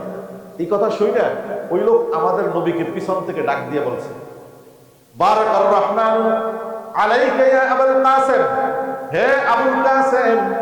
ইহুদিরা বিশ্ব নবীকে আবুল কাসেম বলে ডাকতো। তারা বলে, হে আবুল কাসেম, তোমার উপর আল্লাহর রহমত নাযিল হোক। আলা উখবিরুকা বিনুজুলি আহলিল জান্নাহ, আমি কি আমার তাওরাতের ইলমের আলোকে আমি কি তোমাকে বলবো যে আল্লাহ জান্নাতীদেরকে সর্বপ্রথম মেহমানদারি কি দিয়া করাবে? সুবহানাল্লাহ। কে বলতেছে বলেন তো দেখি? ইহুদি লোকটা বলতেছে, হে মুহাম্মদ সাল্লাল্লাহু আলাইহি সাল্লাম, আপনি যদি অনুমতি দেন আমি একটু বলবো জান্নাতীদেরকে আল্লাহ সর্বপ্রথম জান্নাতে কি দিয়া মেহমানদারি করাবে। কারণ ইহুদি খ্রিস্টানদের ধর্মেও তো আমাদের নবী আসার আগ পর্যন্ত ওদের ধর্মটা তো সঠিক ছিল। কথা কি বুঝছেন? আমি বুঝেন নাই? তো তাদের ওখানে তো জান্নাত জাহান্নামের আলোচনা আছে না নাই? মুসা আলাইহিস সালাম করছে না করে নাই? ঈসা আলাইহিস সালাম করছে না করে নাই? নবীজি বললেন পারলাম, হ্যাঁ বলো, তুমি বলো। ইহুদি লোকটা বলে, তাকুনুল আরদু ইয়াউমাল কিয়ামাতি কুজ্জাতান ওয়াহিদাতান, হে মুহাম্মদ সাল্লাল্লাহু আলাইহি ওয়াসাল্লাম, কিয়ামতের ময়দানে সর্বপ্রথম জান্নাতীদের মেহমানদারি করার জন্য রব্বুল আলামিন নিজের হাতে জমিন দিয়া একটা রুটি বানাইয়া খাওয়াবে। এবার বুঝে থাকলে বলেন, নেত্রকোনার মুসলমান, সুদা রুটি কি খাওয়া যায়নি? তরি তরকারি লাগে না? লাগে না? যদিও জান্নাতের রুটি ওটা খাওয়া যাবে সুদাই, কারণ ইদ্রিস কান্দরবী শায়খুত তাফসীর তিনি বলেন, এই জমিনের ভিতরে আমার ভাইরা একটা খজিনা আছে, একটা খনি আছে, স্বর্ণের যেরকম খনি আছে, রূপার যেরকম খনি আছে, মজার একটা খনি আছে, আছে না নাই? কেন? আপনি যে পেঁপে খান, মজা আছে না নাই? ডাব খান, মজা আছে না নাই? আঙ্গুর খান, মজা আছে না নাই? যত পদের ফল জমিনে হয়, সে মজাটা কোথা থেকে আসে? এমনি এমনি বাতাসে উড়া, নাকি রব্বুল আলামিন জমিনের ভিতরে একটা মজা রাখছে? আমার ভাইরা মুস্তাহাব, শায়খুত তাফসীর আল্লামা ইদ্রিস কান্দরবী বলেন, ওই যে মজা আছে জমিনের ভিতরে, এই মজা মিলাইয়া এই এখন তখন আর মাটি মাটি থাকবে না, রবের কুদরতি হাতের ভিতরে যখন যাবে, এটা এমন দামি জান্নাতি ময়দায় পরিণত হবে, মজার খজিনা দিয়া সেইটা দিয়া রুটি বানাইয়া দিবে, জোরে কন্না সুবহানাল্লাহ। এবার ওই জান্নাতি মানুষটা ওই ইহুদি লোকটা বলতেছে, ইয়া মুহাম্মদ আলা উখবিরুকা বিইদামিহিম, জান্নাতীরা জান্নাতে যাওয়ার পরে, খাবার খাইতে বসার পরে ওই রুটির সাথে যে তরকারি দিবে, সেই তরকারি সম্পর্ক আমি একটু বলতে চাই, যদি আপনি অনুমতি দেন। জোরে কন্না সুবহানাল্লাহ। সাহাবী বলেন, এই কথা শুনে নবীজি হাসিয়া দিয়েছে, জোরে কন্না সুবহানাল্লাহ। নবী হাসছে আমাদের দিকে তাকায়া, যে ইহুদি লোকটা কি কইতেছে, কারণ নবীর কথার সাথে তার কথা হুবহু মিল। এবার ইহুদি লোকটা বলে, কানা ইদাহুম বালাহুম ওয়া নুন, বালা এর গোশত আর নুন, এই দুইটা জিনিস দিয়ে তাদেরকে তরকারি দেওয়া হবে। সাহাবায়ে কেরাম বলেন, ক্বালু ওয়া মা হাযা, এই ইহুদি ভাই এটা কি আমরা বুঝলাম না, কারণ বানাম শব্দ হইল ওই তাওরাতের শব্দ, এটা আরবি শব্দ না। এবার ওই লোকটা ভাঙ্গায়া দিয়া বলে সৌরুন ওয়া নুরুন, অর্থাৎ ষাঁড় গরুর গোস্ত আর সমুদ্রের বড় মাছ। এই ষাঁড় গরুর গোস্ত, সমুদ্রের বড় মাছ, এই দুই গোস্ত দিয়া আর মাছ দিয়া রব্বুল আলামিন নিজের হাতে বানানো রুটি দিয়া জান্নাতীদের প্রথম বেলার মেহমানদারি করে। ইয়াকুলু যায়দাতি কাবাতিহিমা সাবউনা আলফান। এবার ইহুদি বলে শোনো শোনো শোনো শোনো, গরুটা কত বড় হবে, যেই গরুটা জান্নাতে জবাই দিয়া খাওয়াবে, মাছটা কত বড় হবে। আল্লাহর পয়গম্বরের এই হাদিসের মধ্যে, এইটাও নবীজির এই হাদিস, উলামায়ে কেরাম আছেন, কারণ নবী যদি চুপ করে থাকে আর একজন যদি কথা বলে, ওই কথা যদি নবীজি মেনে নেয়, ইকরার করে, তাহলে ওই কথাটাও হুবহু নবীর কথার মতই মর্যাদা হয়। কথা বলেন ঠিক না বেঠিক? কারণ বিশ্বনবী সাইয়্যিদুল মুরসালিন জীবনে কোনোদিন কারো ভুল কথা শুনে না চুপ থাকবে না, ভুল সংশোধন করে দিবে, আর যদি সঠিক হয় তাহলে এটা নবী মেনে নিবে। এবার ইহুদি বলে ওই গরুটা কত বড় তোমরা মনে মনে মাই ফেলাও, মাছটা কত বড় মনে মনে মাই ফেলাও, গরুর কলিজাটা কত বড় সেইটা আমি বলি। ইয়াকুলু মিন যায়দাতি কাবাদিহিমা সাবউনা আলফান। ওই গরুর কলিজার মাঝখানে যদি কাটা হয়, এক সাইডে যে কলিজাটুকু থাকবে, ওই এক সাইডের কলিজা দিয়া ৭০,০০০ জান্নাতি পেট ভরে নাস্তা করতে পারবে।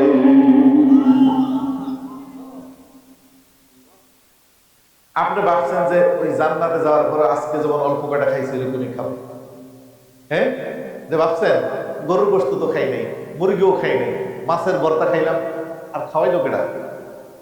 হ্যাঁ, এই ডাইল খাইলাম, অল্প একটু খাইছি, পেট ভরা। দুপুরে আসতে সময় গাজীপুর চৌরাস্তা এক দাওয়াত ছিল, আমার বন্ধু, ছোট কেল্লা বন্ধু, তার ওইখানে খাইছি। ওই যে নিজাম ভাই আপনাকে জামাই জিজ্ঞেস করেন, গরুর গোশত, এই বড় বড় চিংড়ি মাছ, এরপরে সমুদ্রের আবার একটা চিকন চিকন মাছ পাওয়া যায়, আরো একটা মাছ, 3 আইটেমের মাছ, গরুর গোশত। এই অল্প একটু খাইলে দুনিয়ায় 1 প্লেট খাইলে 2 প্লেট খাওয়া যায় না। কিন্তু জান্নাতে যাওয়ার পরে আমরা এই যে আমাদের তাকান, আমরা আমাদের দেহ এবং বডি কিরকম হবে? রাসূলুল্লাহ সাল্লাল্লাহু আলাইহি ওয়াসাল্লাম বলেন যে এই সিনাটা হবে সাদা, সাদা। কথা কি বুঝতেছেন আপনি? তো পেটটা কতটুকু হবে? পেটটা কিন্তু আবার খারাপ দেখাবে না, পেট কিন্তু বড় হবে না যতই খান। ডায়াবেটিস বাড়বে না, সুবহানাল্লাহ কান না। কারণ ডায়াবেটিসের রোগীদের মন খারাপ, হুজুর এসব মান কি, আমরা কি করতাম? আমার ভাইরা দোস্তা বা কথা শেষ করে দিব।